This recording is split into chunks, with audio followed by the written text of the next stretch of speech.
Hi friends, బాగున్నారా friends? ఇవాళ కృష్ణాష్టమి, ఇవాళ అటుకుల పాయసం చేస్తాను ఫ్రెండ్స్.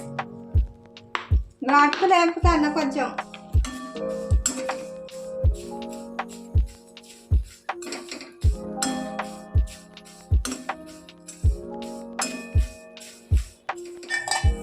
బెల్లం పానకం వచ్చింది ఫ్రెండ్స్.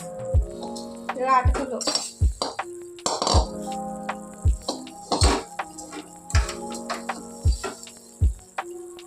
పాలు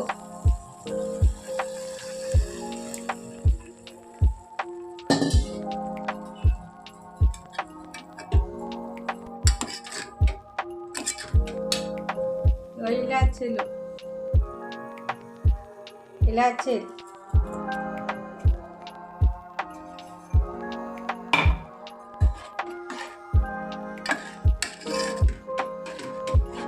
కొంచెం దగ్గర అయ్యేదాకా ఉంచాలి ఫ్రెండ్స్.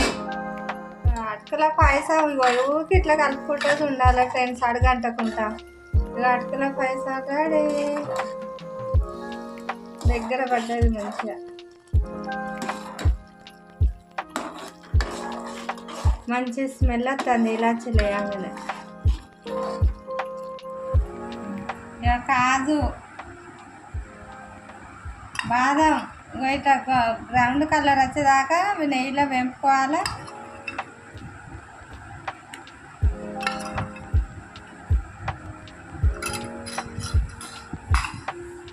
అయిపోయింది ఫ్రెండ్స్, ఇవి అటుకుల పాయసం. మీరు కూడా చేసుకోండి ఫ్రెండ్స్. మీకు నచ్చితే కామెంట్ చేయండి. Thank you.